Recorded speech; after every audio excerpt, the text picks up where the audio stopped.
And pretty soon all the donuts were gone. And who was it? It was me. It was me. How embarrassing. It was me. Is using food America's choice of drug? Is it your drug of choice?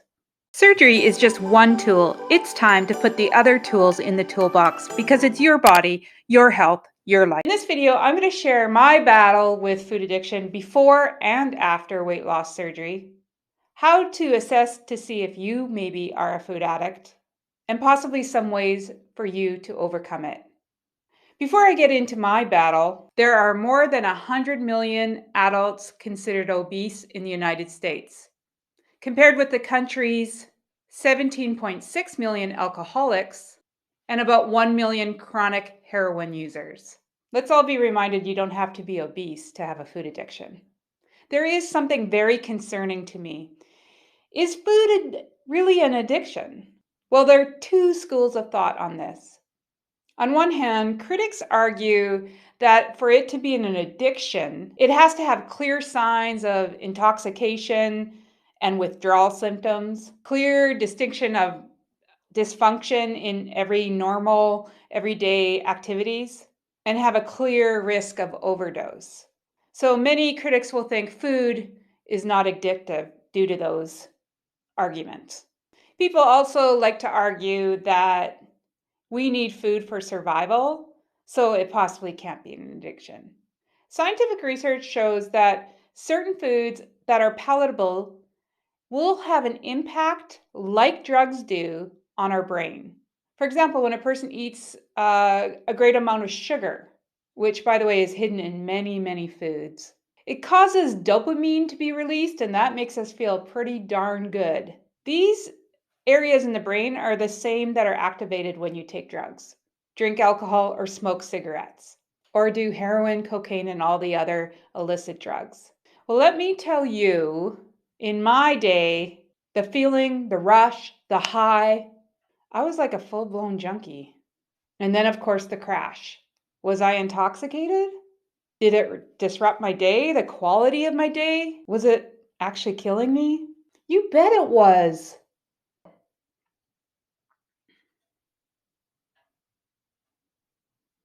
I really do want to tell you my battle, but it's gonna be hard. I hope I get through this. You might sense some breaks here. These are things that I haven't talked to or about some of these things to anyone, not even my husband.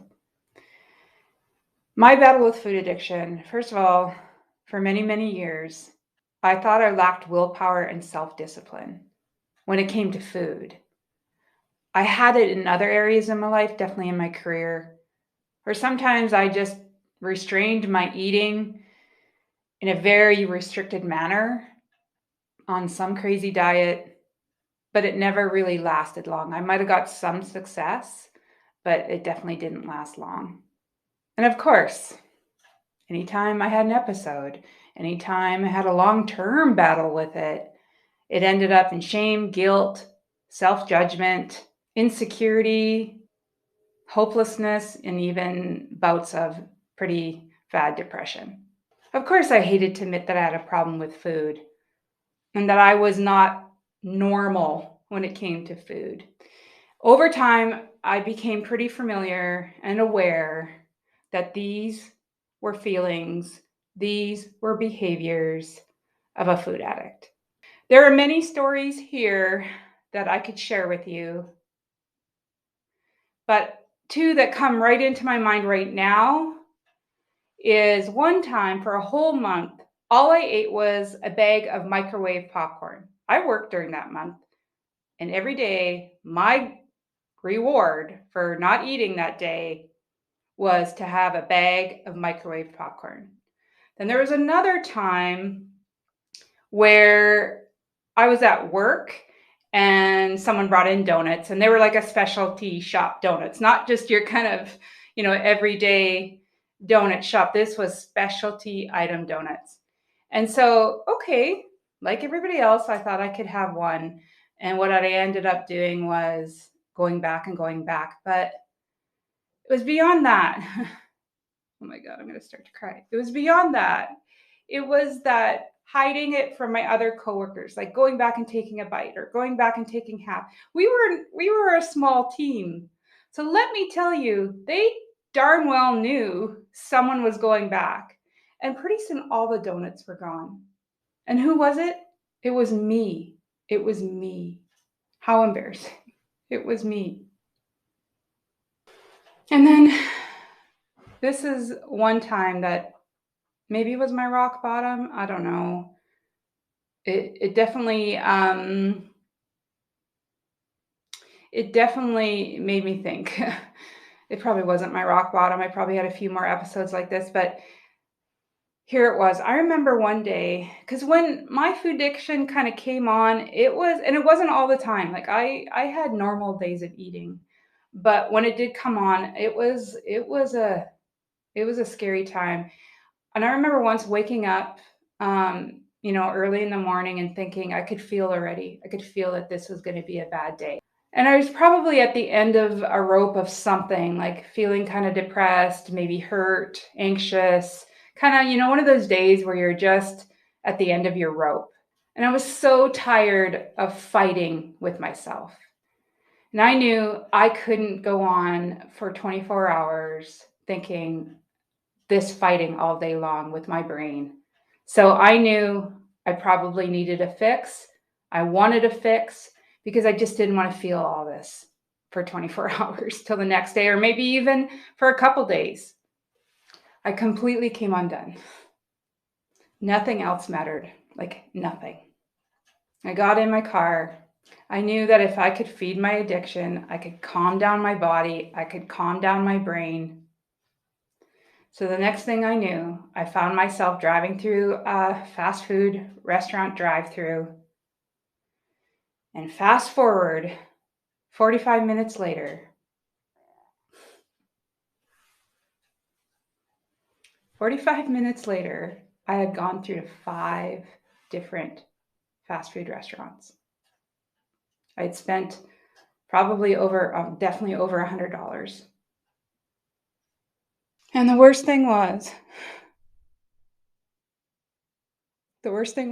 is that it wasn't even over. I continued to a grocery store and bought more things. Like then I feel like I needed all the snacks. And I ate majority of those in my car before I even went home to then have a full dinner. So of course, as you can imagine, I woke up at 2 a.m. My heart was racing. I was sweating. I could tell my blood pressure was soaring. I had a headache. And I really seriously thought that I was having either a heart attack or a stroke. I called my best friend and he took me to the emergency room. Of course, they did all they could do. They checked everything and sent me home. It wasn't a stroke. It wasn't a heart attack. They didn't give me this diagnosis, but it was probably a food coma. So even after weight loss surgery, there's a time, you go through that healing stage, your restriction kind of backs off a little. You kind of are open to more foods, you're trying more foods, you're seeing what you can kind of get away with. Till then, everything was pretty good. I felt like, oh, maybe surgery really did help me with my food addiction. But as I quickly understood that food addiction, just because you have surgery, doesn't mean food addiction goes away. So I'm here to tell you, thank you for allowing me to share my story and my battle. And does that even resonate with you? I've done my research. I've worked with a therapist. I have now understood that common approaches like fad dieting does not work, as it just treats the symptom, not the root cause or the disease. Of course, surgery helped at first. That restriction was great. But we know, or I soon realized, if we don't get at the root cause, then the addict thinking, the addict behavior will just rile up again.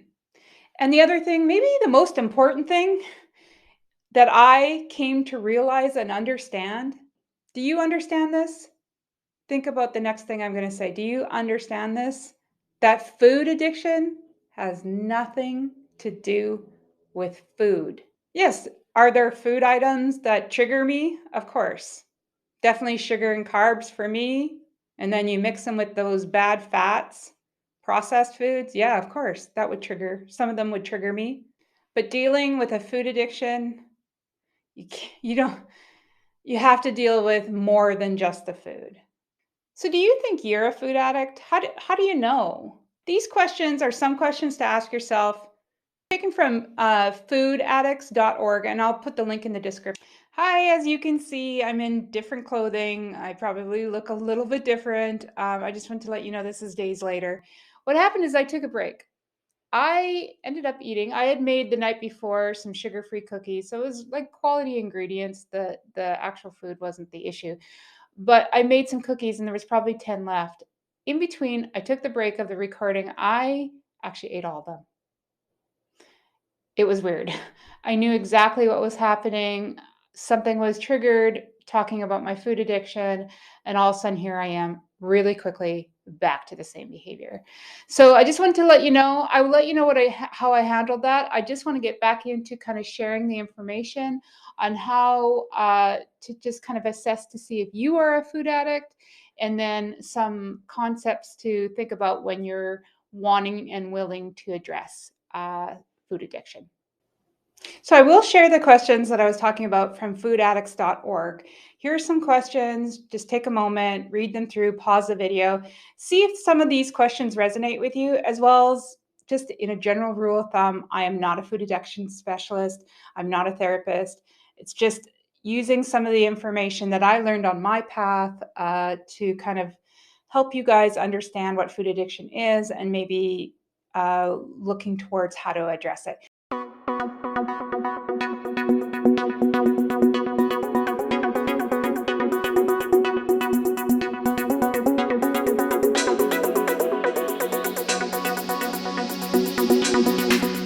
Let's talk about some concepts we should consider as we are trying to address our food addiction. Be aware that there is a deeper issue. This isn't about a lack of willpower. There really is a deeper issue going on. It's not about the food. It's about an emotional connection, a physiological trigger, a biological trigger. There's a lot of things going on. And usually it breaks down into there's a cue or a trigger, or even before that, there's an event. There's a cue or a trigger. Then there's the behavior, and then there's a reward. Did you know, for instance, once your body kind of gets accustomed to a state, that overweight, obese state, it will always try to get back there. It'll stay at that point. It's called a set point. I have other videos on that, but it really is about your body is always trying to keep at an equal state, and it will work its darndest to get back to a state where it feels comfortable. Processed foods like things with additives, chemicals, hidden sugars, bad fats, etc. These are things that will affect the reward centers in our brain. These effects are the responsibility of a neurotransmitter called dopamine. Dopamine makes us feel good. Some of us consider it almost like a high. And I will have future videos on dopamine and the trap of dopamine, because dopamine, we all think it's that kind of pleasure high, and it is to a point, but there's a lot more about dopamine that we need to understand, because it is a situation where it's really forcing you to wire your brain for repeating that behavior. And like I said, it's about root causes, it's about facing your triggers. We really have to start being honest with ourselves with what those triggers are. It tells a lot about us, about our patterns of behavior when faced with that uncontrollable urge to overeat or eat things that we know are unhealthy for us. Do you typically plan your events always around food? Do you, when you're bored, you're tired, you're stressed, even when you're happy? These are all some examples of triggers that happen before we consume the food. Knowing what these triggers are and the patterns of behavior behind them is the first step in being able to change those behaviors. Make a list, write them down. What are your trigger foods? Kind of think about what are the patterns of behavior around those trigger foods. What typically do you even see a pattern? Is there something that always seems to happen, that event that kind of cues up a feeling, an emotion, or triggers something for you? Write those things down. Knowledge is power. We need to change our external circumstances. Just like individuals that have an addictive cycle, people that are using illicit drugs, we as food addicts have to break that cycle, just like someone who was using illicit drugs needs to break their cycle. Regarding food addiction, though, we're not talking about abstinence here. We can't be talking about having no food at all. That becomes something else that's restrictive thinking, restrictive eating, and that will cause a whole other issue of problems. And it's something I did in the past.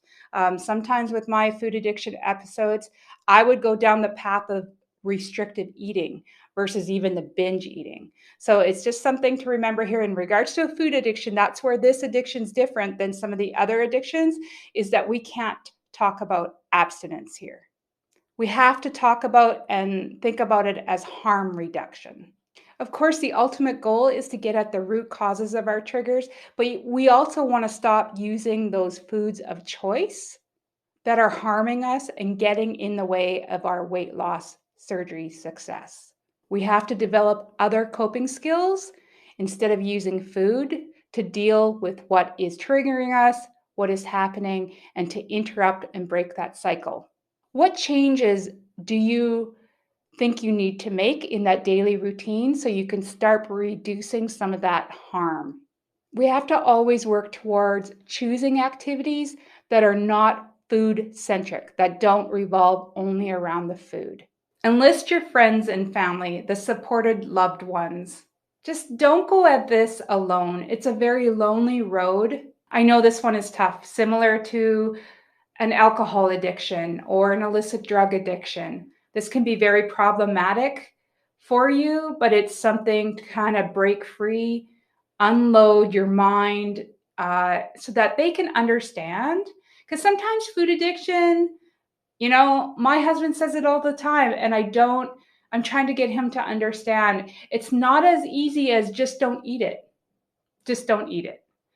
It's not that easy. So you have to kind of be very explicit. You have to explain, get them educated on food addiction as well, so that they can support you, and that knowing that this is not the easiest thing to do and it's not straightforward. Training yourself to be assertive with your loved ones, especially, is not easy. It's a hard task, and it's a skill that you need to develop because we know life happens, triggering events happen.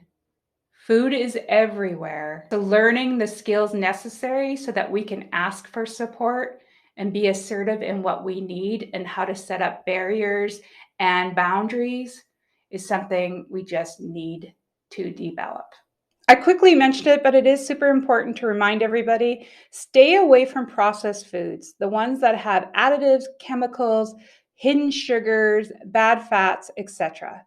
And probably at first, if you're trying to kick this food addiction or you're trying to address it, is that it's probably important to refrain from alcohol and caffeine, and of course, cigarette use as well. These things all together, as you're trying to deal with food addiction, just makes it super hard.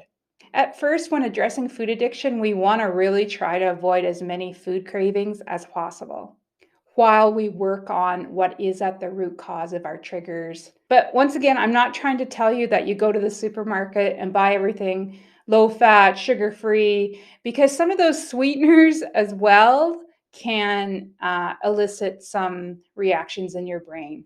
But I do believe in quality ingredients, quality matters. Our body gets very used to eating junk food, unhealthy choices, which increases our food cravings. And we just don't want to be dealing with a food addiction while we're having all these consistent and constant food cravings. The other thing, I know it sounds super simple, but remember to drink lots of water. And if we are eating some of these processed high sugar foods, high addictive foods, is that when we are starting our process to kick the habit of our food addiction is we have to understand there might be some withdrawal symptoms. You really need to prepare yourself for this. Some symptoms of food addiction withdrawal are increased anxiety, feeling down, a little bit depressed, mood swings, and even some antisocial behavior. Mindful eating means you're just in the moment. How many times have you sat, I've grabbed something, I'm sitting in front of the TV watching Netflix, and the next thing I know, I don't even remember eating whatever that was. So it's really important to practice mindful eating. Be very conscious of what you're putting into your mouth. Why are you putting in your mouth? Think about the taste and the texture. Just be super mindful and present in the moment. If it doesn't contain any vitamins or nutrients that are going to help you, then there really isn't a purpose to eating it. And congratulate yourself if you are being mindful and eating quality food. Congratulate yourself. Understand you're fueling your body and you're working towards success and feeling good. I'm just a big believer. It's kind of the reasons why I started this YouTube channel is that surgery is just one tool. We have to put the other tools in the toolbox. And if we really want to address our food addiction so that it does not damage or hurt ourselves in our long-term weight loss success, we need to develop other skills. Effectively learning how to solve problems is just a really good basic skill to have with food addiction, but also in your daily life. There really are 4 simple steps is that you need to, first of all, identify what the problem is, then start thinking about brainstorm a range of solutions to that problem. Even if they don't make sense, just brainstorm, brain dump a range of solutions to that problem. Then take each solution and think about it very rational and realistic. What are the consequences to choosing that solution? Is it realistic? Can I even do that? And then select the most appropriate solution to the problem. And then the big thing is that this is where everybody kind of stops, is that you have to act on that. So going back to my little breakdown that I had regarding the 10 cookies that I ate. So what I did is I knew, first of all, I had to recognize that I am not cured of food addiction, that I had to actually act upon what I say and kind of tell others to do. So what I did was I first of all forgave myself. Second of all, I immediately got my journal and started writing down what happened here, what was triggering me, what led up to it, what did I actually eat, how fast did I eat it, what is going on. I just kind of dumped it all down into my journal. And then I decided, as I know from binge eating, is I did not want to go down the binge eating path, but I also did not want to go down the restrictive eating path. So I knew that I just went back on plan no matter what, eventually following after. Even if I was super full, I was going back to my plan of what I was going to eat that day. I also told myself, nope, you can't just skip a meal because you think, oh, I just had a binge and now I'm going to restrict myself. No, that kind of thinking does not work for me. And then I realized I needed to move forward. I couldn't dwell in this. I couldn't beat myself up. There was no shame, guilt, or judgment because that does not serve me. So I moved forward and I realized, and it's kind of one of the reasons that I'm waiting to put up this recording is it's super vulnerable to tell people you have a food addiction. This will be the first time my husband actually sees this well and really understands. He watches all my videos. Thank you. But it's not an easy thing. It's not an easy thing to talk about, but it's something we definitely can deal with. And we need to deal with it if we do want weight loss surgery success long term. Beating a food addiction is a process, just like weight loss surgery is a process. It will not happen overnight. Food addiction professionals can offer a lot of things that myself and others out there just can't offer you. They can offer, of course, sound advice and experience and training, suggestions, but also plans of accountability, how to work through different stages and phases of food addiction, and how to just kind of get you to the other side and deal with those root causes, those traumas, those triggers, those cues, so that you can develop a pattern of behavior that works best for you. Yes, it's a process, but recovery from food addiction is achievable. If you or someone you care about is suffering from food addiction, be it they're on the weight loss surgery path or not, feel free to share this video. And of course, encourage them as I'm encouraging you to find professional support. You deserve to live your best life in your best self, and sometimes we need help in doing so. You worked hard, you got this. You deserve to find long-term success in your weight loss surgery journey.